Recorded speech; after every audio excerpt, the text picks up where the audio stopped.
प्रस्तुत वीडियो में हम लोग भूकंप उत्पत्ति एवं वितरण से संबंधित विभिन्न प्रश्नों का अध्ययन करेंगे, जो कि विभिन्न प्रतियोगी परीक्षाओं में जो है प्रश्न आए हैं।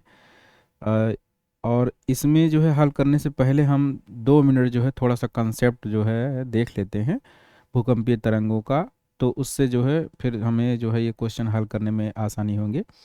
ये यूथ कंपटीशन की बुक है, जिसमें लगभग 13,000 प्रश्न दिए गए हैं। भारत के भूगोल के सेक्शन का हम लोगों ने जो है अध्ययन कर लिया है, और जियोमॉर्फोलॉजी का अध्ययन कर रहे हैं, जिसमें लगभग 200 प्रश्न हो गए हैं। तो इसमें लगभग 50 से 60 प्रश्न जो है दिए गए हैं भूकंप से संबंधित। तो उसको इस वीडियो में हम लोग हल करेंगे। तो चलिए पहले कॉन्सेप्ट देख लेते हैं। देखिए, जैसे ये पृथ्वी है, तो अगर मान लीजिए जो है भूकंप कहीं पे उत्पन्न होता है, मान लीजिए यहाँ पे भूकंप जो है उत्पन्न होता है। ये मान लीजिए यहाँ भूकंप उत्पन्न होता है, तो इसको जो है बोलते हैं फोकस। और इसके ठीक ऊपर धरातल पर जो होता है उसे बोलते हैं इपी सेंटर।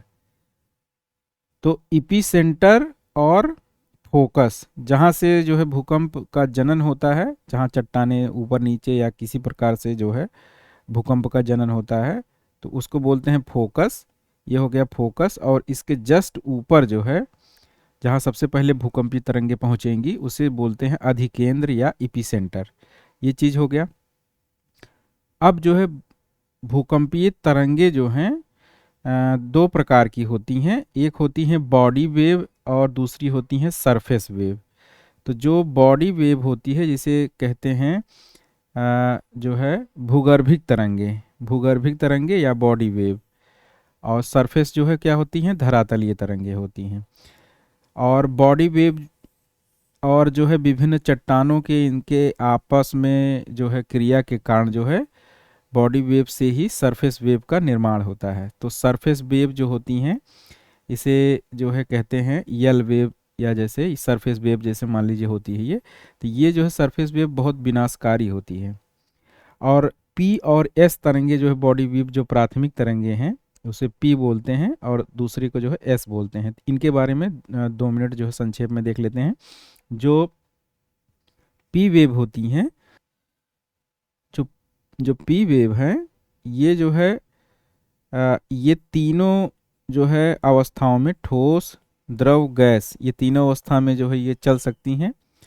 और ये जो है जैसे पी जो है, हार्न हम बैठते हैं, हार्न बजाते हैं पी पी, तो उससे आप याद कर लीजिए हार्न मतलब ध्वनि। तो पी तरंगे जो है क्या होती हैं, ध्वनि के समान होती हैं।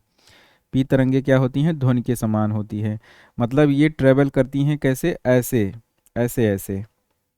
ये जब ट्रेवल करती हैं, जैसे मान लीजिए इधर ट्रेवल कर रही हैं, तो कोई चट्टान है, ये मान लीजिए कोई चट्टान है, तो इनमें जो है क्या करती हैं, संकुचन और फैलाव करती हैं। इनमें जो है संकुचन और फैलाव करती हैं। ये संपीड़न मतलब कंप्रेस करेंगी, तो इससे घनत्व तो बढ़ जाता है। फिर जो है मतलब ये फैलाव करती हैं, मतलब ऐसे ऐसे ऐसे ऐसे ये फैलाव करती हैं। तो जिस माध्यम में चलेंगी तो क्या होगा, वहाँ संकुचन और फैलाव होगा उस क्षेत्र में या रॉक में। और इनकी खास बात है कि ठोस जितना ज़्यादा घनत्व बढ़ता जाएगा तो स्पीड भी उतनी ज़्यादा बढ़ती जाती है। अब ये हो गया पी तरंगों की विशेषता। ये हो गई ध्वनि तरंगों की तरह। ध्वनि तरंगे क्या होती हैं, लॉन्गिट्यूडनल जो है ट्रेवल करती हैं ध्वनि तरंगे। और एस तरंगों की विशेषता आप देख लेते हैं, ये होती हैं लाइट की तरह। ये क्या करती हैं, ऊपर नीचे जो है जिस दिशा में चल रही हैं, तो उसमें इधर समकोण दिशा में लगभग ऊपर नीचे चलती हैं। तो ये क्या होती हैं, जब एस तरंगे चलती हैं, तो ये जो है जिस सरफेस में चलेंगी उसमें उभार मतलब और गर्त इस तरह जो है होगा। जैसे मान लीजिए किसी पहाड़ या चट्टान में चल रही हैं, तो वहाँ क्या होगा, उभार होगा और गर्त होगा। और ये जो है क्या होती हैं, ये केवल ठोस में चलती हैं, ये द्रव में नहीं चल पाती हैं। तो ये पी और एस और यल जो है तरंगों की संक्षेप में विशेषता हो गई। अब जो है जो भी चीज़ और व्याख्या करना होगा, हम प्रश्नों को जब हल करेंगे तो उसमें और हम व्याख्या करेंगे। अब ये मोटा हमने समझ लिया। अब देखिए प्रश्न संख्या 205 है। निम्नलिखित में से भौमिक आपदाओं को पहचानिए। जो भौमिक आपदाएं हैं वो कौन कौन सी हैं, तो देखिए शीतलहर है, ये भी नहीं है। भूकंप है भौमिक आपदाएं। और ये सुनामी है। उल्का पिंडों से टकराना ये जो है भौमिक आपदाएं नहीं है। तो ये हमारा आंसर हो जाएगा बी और डी, मतलब भूकंपीय तरंगे और सुनामी। सुनामी कैसे आती है? जब भूकंप आते हैं महासागरों में, तो उससे जो है अथाह जो है वो जो है जलों का जो है संचलन होता है, उनमें ऊर्जा प्रवाहित होती है, तो जिससे बहुत ऊंची ऊंची जो है वेव चलती हैं समुद्रों में, तो उसे जो है क्या बोलते हैं? सुनामी बोलते हैं। तो ये हो गया यूजीसी में जो है, ये देखिए 2020-21 में जो है पूछा गया था प्रश्न ये। इसका आंसर हो जाएगा डी, बी और डी। अब अगला क्वेश्चन देखते हैं 206। निम्नलिखित भाषाओं में सुनामी शब्द किस भाषा से लिया गया है? तो सुनामी शब्द जो है किससे लिया गया है? ये जापानी भाषा से है। सुनामी जापानी भाषा का शब्द है जिसका अर्थ है लहर, या दो शब्दों से मिला है, TSU, और इसका अर्थ यह होता है बंदरगाह, जबकि नामी का अर्थ होता है लहर। तो सुनामी का भूकंपीय सागरीय लहर भी इसे कहते हैं। सुनामी महासागरों में उत्पन्न होने वाली उच्च वाली लहरें हैं जिनकी उत्पत्ति मुख्य रूप से महासागरीय तल में भ्रंशन और प्लेटों के टकराव कारण होता है। तो ये सब तो आप जानते हैं, बहुत आसान की चीज़ है। अब देखिए, अभी मैंने समझाया था इस प्रश्न के बारे में कि निम्नलिखित में से कौन सी तरंगे चट्टानों में संकुचन और फैलाव करती हैं। ये PGT 2021 में पूछा गया था, बहुत अच्छा क्वेश्चन है। ये देखिए, पी तरंगों के बारे में मैंने बताया था कि ये ट्रेवल करती हैं, तो चट्टानों में ऐसे ऐसे संकुचन पैदा होता है और फैलाव होता है। ये ध्वनि तरंगों के समान होती हैं। इसका आंसर हो जाएगा पी तरंगे। और एस तरंगे क्या होती हैं? उभार लाती हैं। तो पी और एस में जो है अंतर आप जान लीजिए। पी तरंगे देखिए लिखा है इसमें जो है तीव्र गति से चलने वाली तरंगे हैं। पी तरंगों ध्वनि तरंगों के समान होती है। ये गैस, तरल, ठोस तीनों माध्यमों में गुजरती हैं। इन्हें प्राथमिक तरंग भी कहा जाता है। अगला क्वेश्चन देखते हैं, भूकंप से संबंधित प्रत्यास्थ प्रतिक्षेप, ये इलास्टिक रिबाउंड थ्योरी जो है किसने प्रतिपादित किया था? तो ये जो है रीड महोदय हैं, HF रीड। ये काफ़ी इम्पोर्टेंट सिद्धांत है, ये भी काफ़ी पूछा जाता है। देखिए, भूकंप के कारण के संबंध में प्रत्यास्थ पुनः सिद्धांत या इलास्टिक रिबाउंड थ्योरी का प्रतिपादन HF रीड ने किया था। इन्होंने माना कि अधोगत चट्टानें रबड़ की तरह लचीली होती हैं तथा खींचे जाने पर बढ़ जाती हैं। जब चट्टानों में खिंचाव की क्रिया आरंभ होती है तो प्रत्यास्थ लचीली चट्टानों में तनाव होने लगता है, या खिंचाव या तनाव तब तक बढ़ता जाता है जब तक कि लचीली शैल सहन शक्ति से कम होती है। परंतु प्रत्येक चट्टान में एक ऐसी सीमा होती है जिसके बाद चट्टानें और तनाव को सहन नहीं कर सकती हैं। तो ये सिद्धांत जो है इन्होंने बताया था, HF रीड ने। 208 के बाद 209 देखते हैं। अब पृथ्वी के आंतरिक भाग में तनाव शक्ति जनित भ्रंश के कारण भूकंप आते हैं, यह कथन किसका है, किसके संबंधित है? अभी हमने पढ़ा इसका। कौन है? HF रीड है। वो रबड़ के समान तरंगे होती हैं। जब जो है जितना ज़्यादा चट्टान होती हैं वो सहन कर सकती हैं जितना, उसके बाद जब टूट जाती हैं तो भूकंप आते हैं। कौन सी भूकंपीय तरंगे लहरों के तरंग की दिशा में समकोण पर कंपन करती हैं? तो देखिए, जो पी वेव है वो इस तरह जो है कंपन करती है, कंप्रेस करती है, जो ये लॉन्गिट्यूडनल होता है। लेकिन एस तरंगे जो होता है वो क्या करती हैं? ट्रांसवर्स होती हैं, ऊपर नीचे क्या करती हैं? लहर नुमा जो है ऊपर गर्त और श्रृंग का निर्माण करती हैं चट्टानों में या चट्टान की श्रृंखलाओं में। तो ये कौन सी तरंगे होंगी? लहरों के समान तरंगों की दिशा में समकोण पर कंपन करती हैं। ये कौन सी तरंगे होंगी? ये होंगी एस तरंगे। अब देखिए, इसमें व्याख्या भी कर लेते हैं। एस तरंगे ऊर्ध्वाधर तरंगों के दिशा के समकोण पर कंपन पैदा करती हैं, अतः ये जिस पदार्थ से गुजरती हैं उसमें उभार व गर्त बनता है। ये जरूर याद रखिए। एस तरंगे धरातल पर कुछ समय अंतराल के पश्चात पहुंचती हैं, ये द्वितीयक तरंगे कहलाती हैं। एस तरंगों के विषय में महत्वपूर्ण तथ्य है कि यह केवल ठोस माध्यम में ही चलती हैं। पी तरंगों में कंपन की दिशा समांतर होती है, इसको मैंने बताया। संचरण की गति की दिशा पदार्थ पर दबाव डालती है और फलस्वरूप पदार्थ के घनत्व में भिन्नता आती है, और सैलोम संकुचन और फैलाव की क्रिया होती है। अब अगला क्वेश्चन देखते हैं, भूकंप लेखी द्वारा सैकड़ों झटके दर्ज किए जाते हैं, मतलब जो सीस्मोग्राफ होता है उसके बारे में बात कर रहे हैं। और भूकंप लेखी पृथ्वी के आंतरिक खंडों के रहस्य को जानने में हमारी मदद करते हैं। तो ये दोनों सही है और एक दूसरे की व्याख्या भी करता है। इसमें डी ऑप्शन दिया गया है तो ये सही है। अब जो है देखते हैं 132 ईस्वी पश्चात के दौरान भूकंप के उत्केंद्र की दिशा का अनुमान लगाने और महसूस न होने वाली तरंगों का पता लगाने के लिए उपयोग किए जाने वाले उपकरण को तैयार करने वाला पहला व्यक्ति कौन था? तो ये कौन थे? ये जो है चेंग हैंग थे जो है।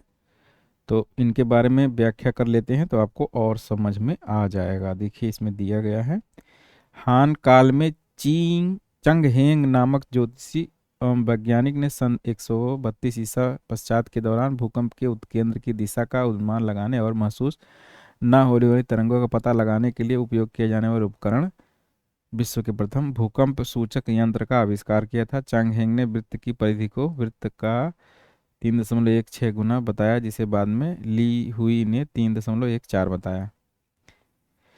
भारत का कौन सा भाग न्यून भूकंप संभावित क्षेत्र है? ये जो है देखिए, तो जो इसमें दिया गया है पश्चिमी गुजरात, कश्मीर, हिमालय, पश्चिमी महाराष्ट्र। तो आप जो है देखेंगे जो पर हिमालय के क्षेत्र वाले जो क्षेत्र हैं और ये पश्चिमी गुजरात, इन सब में जो भूज इन सब में जो है भूकंप आया था, तो ये सब भूकंप क्षेत्र हैं। लेकिन जो अरावली का जो दृढ़ खंड है, दृढ़ भाग है, वो जो है भूकंप का न्यून संभावित क्षेत्र है इन ऑप्शन में। अब इसमें देखिए जो आप मैप देखिएगा, भूकंप जो जो संभावित क्षेत्र है, जो जोन भारत में बांटा गया है, भारत के भूकंप जोन 1, 2 और इसमें जोन 3, 4 और 5 के अंतर्गत जो है ये सब पूरा दिया गया है भूकंप के बारे में। अब आप इसे जो है एक बार मैप में देख लीजिएगा। तो आप लोग जो है इसको देख लीजिएगा मैप में, ये कौन कौन से भूकंप क्षेत्र हैं, तो आपको ज़्यादा समझ में आएगा। मैंने अभी इसको चूँकि इसका इमेज स्कैन नहीं किया था, इसलिए जो है फिर हम आगे फिर कभी जो है इसको दिखा देंगे। अब अगला क्वेश्चन देखते हैं, निम्नलिखित में से असत्य कथन छांटिए। देखिए दिया है, चट्टानों के भ्रंश तल के सहारे खिसकने के कारण विवर्तनिक भूकंप उत्पन्न होते हैं। सही है। का का तरंगे धरातलीय तरंगों को उत्पन्न करती हैं। काय तरंगे क्या है ये नहीं समझ में आ रहा है। पी तरंगे तरंग दिशा के समांतर कंपन करती हैं, हाँ मैंने समझाया। एस तरंगे ध्वनि तरंगों के समान नहीं होती, एस तरंगे लाइट वेव की तरह होती हैं, तो ये गलत है। एस तरंगे क्या होती हैं? लाइट वेव होती हैं, लाइट वेव की तरह होती हैं। ध्वनि तरंगों के समान जो है क्या होती हैं? पी तरंगे होती हैं। इसको जो है हमने शुरुआत में ही बताया था, तो ये जो है कथन डी वाला जो है असत्य होगा। ये जो है, अब अगला क्वेश्चन देखते हैं 215। भूकंप उत्पन्न कारक ऊर्जा प्रायः भ्रंश के किनारे ही निकलती हैं। असत्य कथन इसमें छांटना है। अधिकेंद्र भूतल पर उद्गम केंद्र के समीपतम बिंदु होता है। सभी प्राकृतिक भूकंप दुर्बल मंडल में आते हैं। भूकंप का उद्गम केंद्र अवकेंद्र भी कहलाता है। देखिए ये जो है कथन गलत है। प्राकृतिक भूकंप जो है केवल दुर्बल मंडल में आते हैं, ये गलत है। दुर्बल मंडल में नहीं आते हैं। दुर्बल मंडलम जो एनोस्फीयर होता है उसके बारे में बात कर रहे हैं, तो वो केवल उसमें नहीं होता है। इसकी देखिए व्याख्या भी कर लेते हैं तो आपको थोड़ा सा और समझ में आ जाएगा। सभी प्राकृतिक भूकंप दुर्बल मंडल में आते हैं, यह कथन असत्य है। भूकंप जो है पटल की कंपन तथा लहर है जो धरातल के नीचे अथवा ऊपर चट्टान लचीलेपन या गुरुत्वाकर्षण की समस्थिति में क्षणिक अव्यवस्था होने पर उत्पन्न होते हैं। विज्ञान की वह शाखा जिसमें भूकंपीय तरंगों को सिस्मोग्राफ यंत्र द्वारा अंकन करके अध्ययन किया जाता है, भूकंप विज्ञान कहलाता है। जिस जगह से भूकंप का कंपन प्रारंभ होता है उसे भूकंप का मूल या फोकस कहते हैं। इसको हमने आपको बताया। उसके जहाँ पर भूकंपीय लहरों का अनुभव सबसे पहले किया जाता है तो उसे क्या बोलते हैं? भूकंप केंद्र या एपी सेंटर। भूकंप के दौरान पृथ्वी में कई प्रकार की लहरें उत्पन्न होती हैं तथा लहरों का भूकंपीय लहरें कहलाती हैं, भूकंपीय लहरें। और भूकंप उत्पन्न कारक ऊर्जा प्रायः भ्रंश के किनारे ही निकलती है, अधिकेंद्र भूतल पर उद्गम केंद्र के समीप है। तो ये मतलब सब कथन इसमें सही है, केवल वही कथन गलत था। सुनामी तरंगों की उत्पत्ति कहाँ होती है, तो वो कैसे होती है, तो भूकंप जब आते हैं उसके कारण होता है। ये देखिए, सुनामी जापानी भाषा के शब्द है जिसका अर्थ होता है पत्तन लहर या हार्बर वेव्स। सुनामी महासागरों में उत्पन्न उच्च ऊर्जा वाली लहरें होती हैं जिनकी उत्पत्ति मुख्य रूप से महासागरीय तल में भ्रंशन या प्लेटों के टकराव या भूकंप के कारण होता है, जिससे जो है सुनामी आती है। और महासागरीय तली पर ज्वालामुखी के विस्फोटक उद्गार और अंतःसागरीय बृहदाकार भूस्खलन आदि द्वारा भी जो है सुनामी आता है। सुनामी क्या है, देखिए भूकंप द्वारा उत्पन्न तरंगे हैं, ये जो है आ चुका है एक बार। भूकंप में देशांतर अनुप्रस्थ और सतह तरंगे यहाँ उत्पन्न होती हैं। तो ये जो है भूकंप में देशांतर अनुप्रस्थ या सतह तरंगे यहाँ उत्पन्न होती हैं। तो पृथ्वी के भीतर केंद्र बिंदु में जो है ये उत्पन्न होती हैं। भूकंप में देशांतर अनुप्रस्थ और सतह तरंगे पृथ्वी के भीतर केंद्र बिंदु से उत्पन्न होती हैं। देशांतर तरंगों को ही पी तरंगे और अनुलंब तरंगे या संपीड़न तरंगे कहा जाता है। तो देखिए, जो लॉन्गिट्यूडनल जो है तरंगे होता है, मतलब वही पी होता है। पी लॉन्गिट्यूडनल मतलब देशांतरीय तरंगे कहिए, चाहे उसे अनुलंब तरंगे कहिए, चाहे संपीड़नात्मक तरंगे कहिए, वो कौन सी तरंगे होती हैं, वो पी तरंगे होती हैं। पी क्या होती हैं, प्राथमिक तरंगे होती हैं। तो वो कहाँ उत्पन्न होंगी, पृथ्वी के भीतर केंद्र बिंदु में सबसे पहले पी तरंगे ही उत्पन्न होती हैं। और जो ट्रांसवर्स होती हैं, लाइट के समान जो तरंगे होती हैं, वो एस वेव होती हैं। ये जो है एस होती हैं।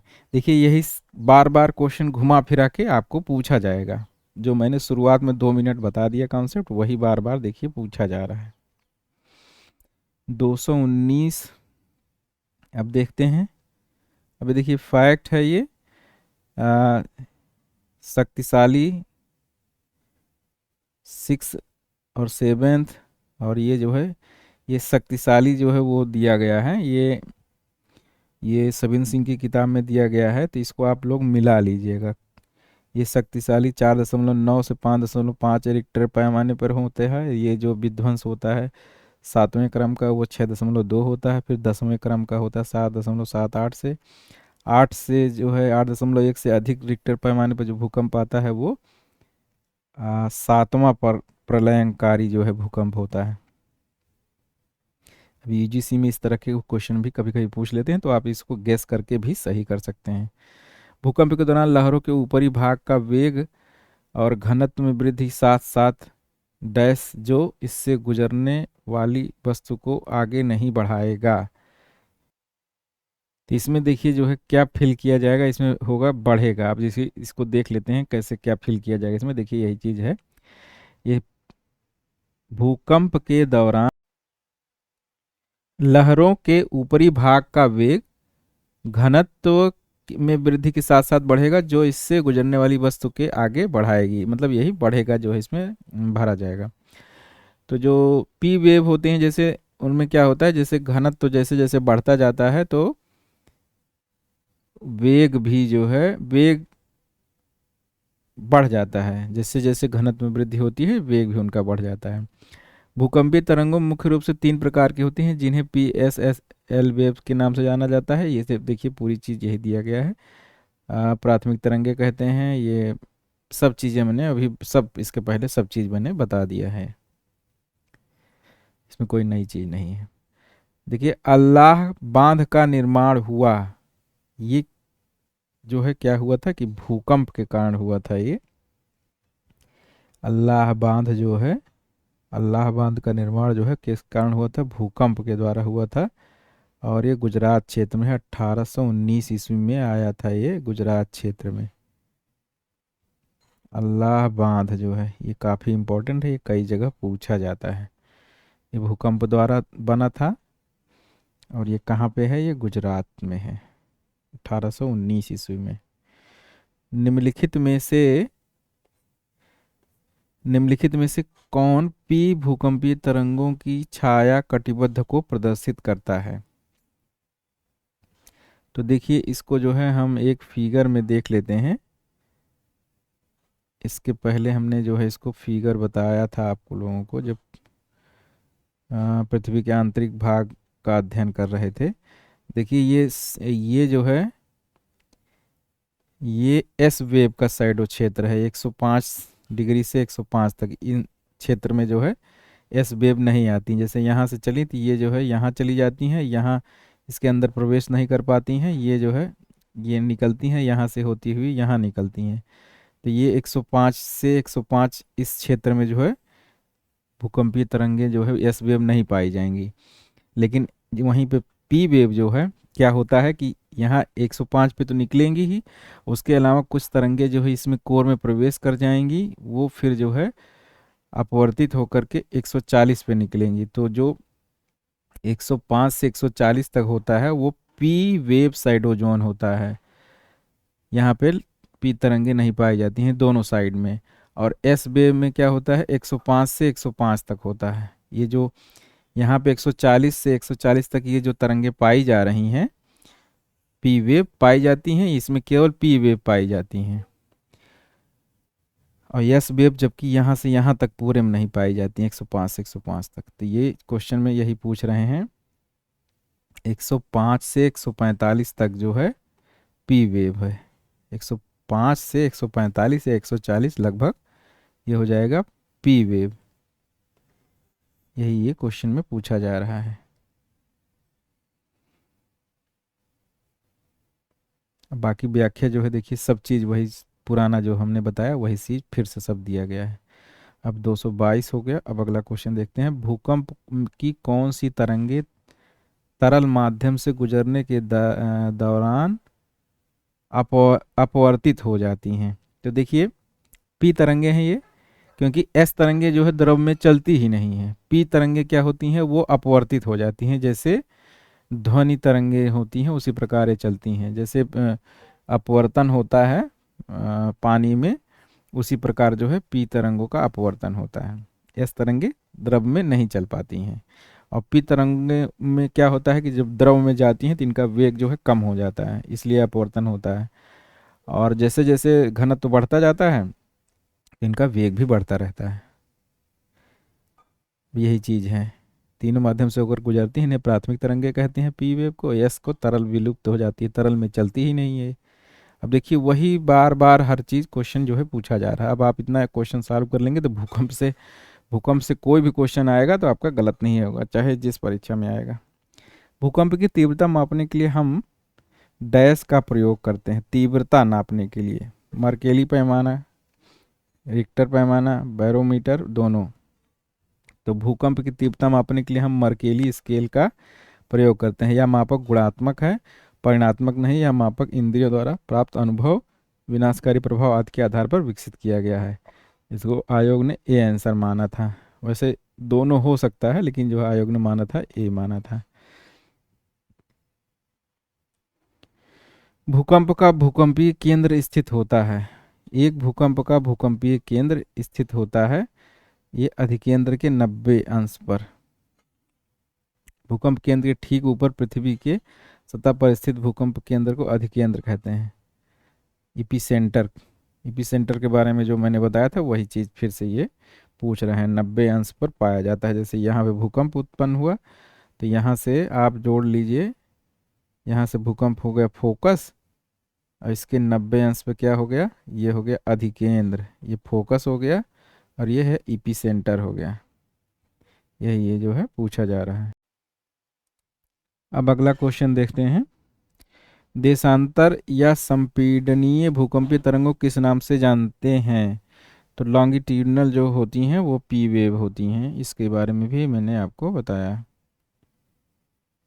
अब अगला क्वेश्चन देखते हैं। सतही तरंगों के लिए निम्न में से कौन सा कथन गलत है? सतही तरंगे मतलब सरफेस वेव या यल वेव, वे केवल परपटी के माध्यम से चलती हैं। वे तत्व तरंग की तुलना में कम आवृत्ति की तरंगे होती हैं। वे एक भूकंपमापी पर आसानी से पहचाने जा सकते हैं। वे तत्व तरंगों से पहले आते हैं। ये जो है ये गलत है। वो पी वेव और एस वेव के पहले नहीं आती हैं। वो पी और एस वेव और शैलों के बीच परस्पर अन्योन क्रियाओं के माध्यम से जो है एल वेव जो है उत्पन्न होती हैं। तो ये जो है कथन जो है गलत है। पहले नहीं होती हैं, पी और एस के बाद वो आती हैं और सबसे अधिक विनाशकारी होती हैं। सतही तरंगों को एल वेव भी कहते हैं। ये तरंगे लंबी अवधि वाली तरंगे होती हैं। इनका संचरण केवल धरातलीय नाम से ही होता है। इनका भ्रमण पथ उत्तल होता है, कन्वेक्स होता है। ये ऐसे होती है, मान लीजिए ये पृथ्वी ऐसे है तो ये जो है ऐसे इस पर ट्रेवल करती हैं, ऐसे ऐसे। तो उसी के बारे में पूछा जा रहा है। और अधिक गहराई पर ये तरंगे लुप्त हो जाती हैं। यल तरंगे सबसे कम गति वाली किंतु सर्वाधिक विनाशकारी होती हैं। ये आप जरूर याद रखिए। 228 क्वेश्चन देखते हैं। 1913 में से किसने एक भूकंपीय तरंगों की विश्लेषण कर पूरे पृथ्वी के केंद्र की त्रिज्या का निर्धारण किया था? तो ये गुटेनबर्ग ने किया था। इसे आप याद करिए, गुटेनबर्ग ने। गुटेनबर्ग ने। अब रिक्टर पैमाना, अब ये गुटेनबर्ग जो पाया जाता है, जो एनोमली पाई जाती है उसको इंटीरियर पार्ट ऑफ अर्थ में हमने जो है गुटेनबर्ग असंबद्धता के बारे में बताया था। उसे आप देख लीजिए, इसके पहले वीडियो है तो और थोड़ा सा इसमें क्लियर हो जाएगा आपका। रिक्टर पैमाना भूकंप की तीव्रता को मापने का सबसे सामान्य पैमाना है जिसमें प्रत्येक बिंदु इसका प्रतिनिधित्व करता है। इसमें क्या होता है कि इसमें 10 गुना बढ़ोतरी हो जाती है। ये जो है आप याद रखिए, कहीं फिर पूछा जाएगा। ये 10 गुना जो है बढ़ोतरी होती है। तो ये सेकंड वाला ऑप्शन इसका सही होगा। ये एक लॉगरिथम स्केल होता है जिसमें 1 से 9 तक संख्याएं लिखी होती हैं। प्रत्येक का जो है अगला जो होता है वो 10 गुना जो है परिणाम में वृद्धि करता है। जैसे 1 है तो अगला वाला जो दूसरा होगा इससे 10 गुना अधिक होगा। ये जो है तीसरा जो है इससे 10 गुना अधिक होगा परिणाम में। निम्न में से कौन सी भूकंपीय तरंगे तरल माध्यम में यात्रा कर सकती हैं? तरल में केवल जो है पी तरंगे चलती हैं, एस नहीं चल पाती हैं। भारत में उच्च गहनता की भूकंपीय मेखला हिमालय क्षेत्र में स्थित है। और हिमालय के क्षेत्र में अनुदैर्ध्य उत्क्रम मेखलाएं पाई जाती हैं। तो जो भूकंपीय मेखलाएं उच्च गहनता की हैं वो भी सही है। हिमालय के क्षेत्र में अनुदैर्ध्य उत्क्रम मेखलाएं भी पाई जाती हैं। दोनों सही है, लेकिन एक दूसरे की ये व्याख्या नहीं करते हैं। 232 देखते हैं। भूपृष्ठ के निचले भाग के आधार पर भूकंपीय तरंगों की गति में अचानक वृद्धि हो जाती है। प्रवार क्रोड सीमा का निर्धारण मोह असंबद्धता द्वारा होता है। प्रवार भूपृष्ठ सीमा का निर्धारण गुटेनबर्ग असंबद्धता द्वारा होता है। प्रवार मुख्यतः लोहा निकल से निर्मित है। तो इसमें सत्य कथन क्या है? ये जो है भूपृष्ठ के निचले भाग के आधार पर भूकंपीय तरंगों की गति में अचानक वृद्धि हो जाती है। क्यों हो जाती है? क्योंकि जो है घनत्व में वृद्धि हो जाती है। घनत्व में वृद्धि होने के कारण भूकंपीय तरंगों के जो है भूपृष्ठ के निचले भाग में तरंगों की तीव्रता में वृद्धि हो जाती है। क्यों? क्योंकि जब घनत्व बढ़ जाता है तो तरंगों का वेग भी बढ़ जाता है। भूकंप मात्रा से संबंधित रिक्टर मापक निम्न के मध्य विस्तृत होती है। तो 0 से 9 होता है, अभी हम लोगों ने देखा था। और प्रत्येक का जो है 10 गुना जो है परिणाम में वृद्धि हो जाती है एक दूसरे के बाद। भूकंप की उत्पत्ति पृथ्वी की परपटी में आकस्मिक संचलन से होता है। और पृथ्वी के अंतराल में एकत्र जलवाष्प परपटी तोड़कर बाहर जाता है। तो जलवाष्प तोड़कर बाहर जाता है, ये तो सही है, लेकिन जो है भूकंप ये प्रवृत्ति सिद्धांत से जो है समझा जा सकता है। तो ये कथन आर जो है इसकी व्याख्या नहीं कर रहा है। तो ये जो है बी इसका आंसर होगा। भूकंप की उत्पत्ति पृथ्वी की परपटी आकस्मिक संचलन से होती है तथा जलवाष्प भूपरिक तोड़कर बाहर आता है। ये दोनों सही है, लेकिन व्याख्या नहीं करते हैं। जब ज्वालामुखी आता है, ज्वालामुखी उद्गार जो होता है तो उसमें जलवाष्प बाहर आता है, ये सही है, लेकिन भूकंप की व्याख्या उससे नहीं हो रही है। भूकंप की व्याख्या किससे होगी? प्लेट टेक्टोनिक सिद्धांत से। निम्नलिखित में से कौन सी घटना धरातल पर नहीं घटित होती है? तो धरातल पर ज्वालामुखी होती है, अपक्षय की क्रिया भी होती है, अपर्दन भी होता है, और सुनामिस सुनामिस क्रिया जो है क्या होती है? धरातल पर नहीं होती है। ये महासागर में उठने वाली भयंकर लहरों को सुनामिस तरंगे कहते हैं। अगला क्वेश्चन है, निम्नलिखित में से कौन सी भूकंपीय तरंगे पृथ्वी के केंद्र भाग क्रोड से गुजरती हैं? तो भूकंपीय तरंगें जो है पृथ्वी के क्रोड कोर से कौन सी जाती हैं? ये केवल पी वेव जाती हैं, एस वेव नहीं जा पाती हैं क्रोड में।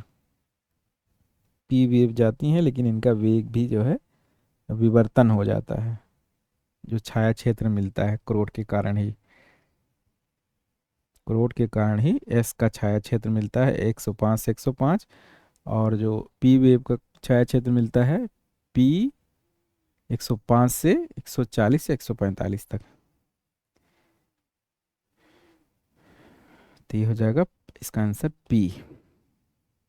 प्राथमिक भूकंपीय तरंगे की गति होती है, तो गति आप जान लीजिए 8 से 14 किलोमीटर प्रति सेकंड होता है। ये फैक्ट जो है आप याद कर लीजिए। भूकंप के उद्गम केंद्र जिसे छाया क्षेत्र कहते हैं, भूकंप के उद्गम केंद्र जिसे छाया क्षेत्र कहते हैं में कौन सी भूकंपीय तरंग पहुंच पाती है? तो ये भी पी ही है, जो है पी होती है ये। भूकंप लेखी यंत्र पर दूरस्थ स्थानों में आने वाली भूकंपीय तरंगें अभिलेखित होती हैं। यदि भी कुछ ऐसे क्षेत्र भी होते हैं जहां कोई भूकंपीय तरंगें अभिलेखित नहीं होती हैं, ऐसे क्षेत्र को भूकंपीय छाया क्षेत्र कहते हैं। भूकंप अधिकेंद्र में 105 से 145 के बीच छाया क्षेत्र पाया जाता है, इसको मैंने बताया। ये जो है व्याख्या हम कर चुके हैं, वही चीज़ बार बार देखिए सब आ रहा है। निम्नलिखित में कौन सी मेखला भूकंप एवं ज्वालामुखी के साथ साथ वितरण से संबंधित नहीं है? भूकंप और ज्वालामुखी के साथ साथ वितरण से संबंधित नहीं है। परिप्रशांत है, ये तो है ही।